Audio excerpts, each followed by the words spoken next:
Bonsoir à tous. Un autre exercice traitant la propagation des ondes périodiques progressives sinusóidales. Alors donc, je vais vous lire l'énoncé de l'exercice. Je vous laisse le temps, bien évidemment, de le relire. Essayez avant de voir la solution.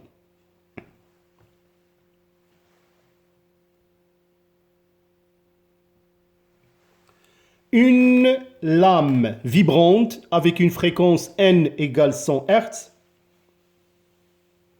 une perturbation sinusóidale se propage le long d'une corde élastique, voir la figure ci-contre, la figure numéro 1, qui représente l'image de la corde à l'instant T1. Question, déterminer lambda, la longueur d'onde, et V, la vitesse de propagation. Question numéro 2, déterminer l'instant T1. Question numéro 3, donner l'image de la corde à l'instant T est égal 15 millisecondes. Question numéro 4, soit un point M de la corde tel que la distance SM est égale à 6 cm. Comparez le mouvement de S et M. Question numéro 5, on éclaire la corde par un stroboscope. Déterminez la fréquence du stroboscope pour observer une immobilité apparente justifiée. Dernière question. On donne la fréquence N indice E égale 99 Hz. Qu'observe-t-on? Bien évidemment, dans un premier temps, il faut voir la figure numéro 1. Surtout, faites très attention aux graduations. Donc, c'est des carreaux qui sont subdivisés avec une échelle. Donc, c'est à vous de voir. Relire une deuxième fois l'énoncé de l'exercice avant de commencer votre réponse.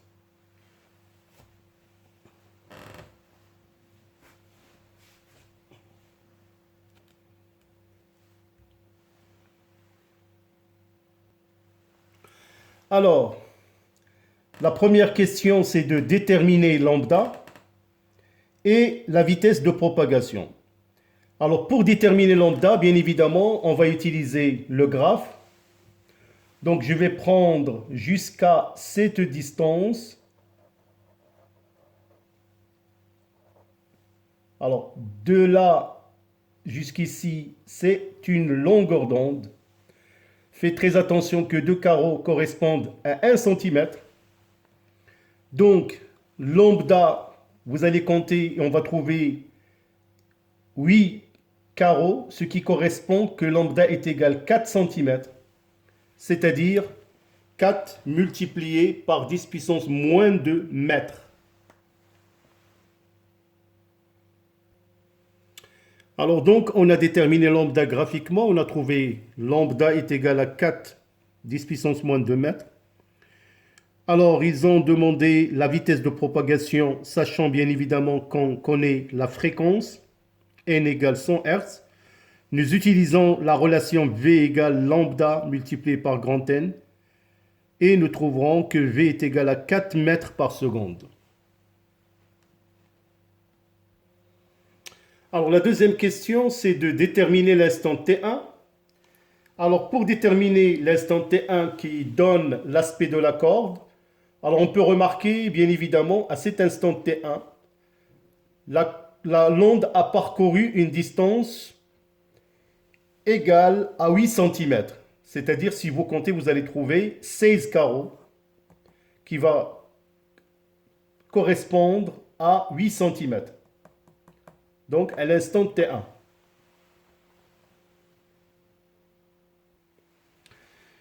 Alors, détermination de T1.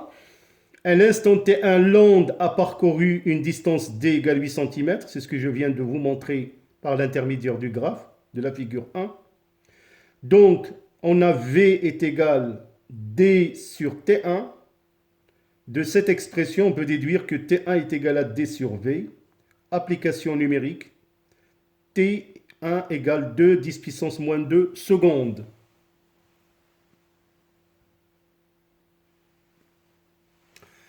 Alors la troisième question, donnez l'image de la corde à l'instant t est égal 15 millisecondes. Alors bien évidemment, à cet instant, la distance parcourue est d' égale v multiplié par t, ce qui donne 4 multiplié par 15, 10 puissance moins 3. Donc il faut convertir en secondes. Alors vous allez trouver que d' est égal à 6, 10 puissance moins 2 mètres, ce qui fait 6 cm. Alors, pour l'image de la corde est la suivante.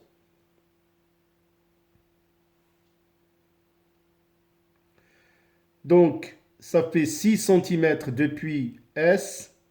Donc, ça donne cet aspect-là.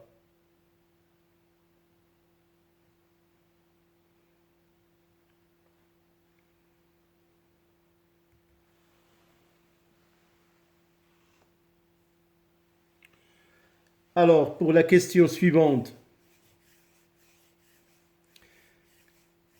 Donc, soit un point M de la corde situé à une distance SM 6 cm. On va comparer le mouvement de S et de ce point-là. Alors, pour cette raison, on va calculer le rapport SM sur lambda. 6 sur 4, ce qui donne 3 demi. Ce qui implique que SM est égal à 3 demi lambda. De cette expression, on peut facilement déduire que S et M vibrent en opposition de phase.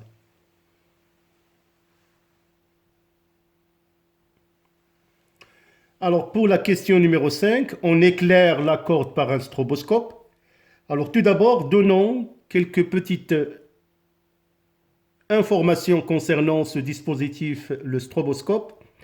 Donc c'est un appareil qui peut donner à des fréquences régulières un certain éclairage.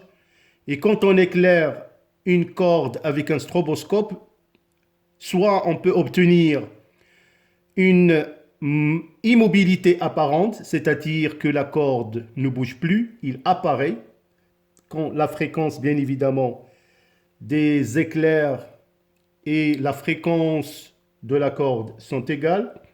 On peut bien évidemment parfois observer selon la valeur des fréquences que la corde donne une apparence dans un mouvement ralenti dans le sens réel ou dans un mouvement ralenti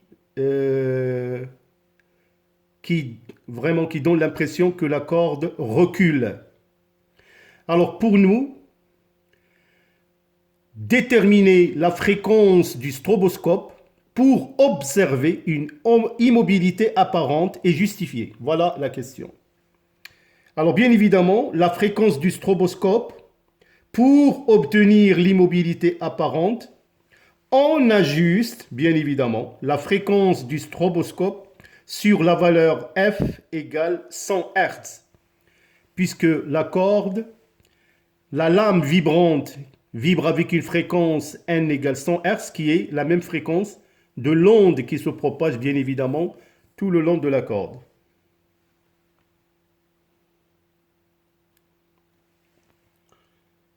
Alors pour la dernière question, cette fois-ci, on donne la fréquence des éclairages ou bien sûr des éclairages issus du stroboscope égale à 99 Hz. Alors qu'observe-t-on? Alors remarquez bien évidemment que cette fréquence N indice E est légèrement inférieure à la fréquence de la lame vibrante qui est de 100 Hz.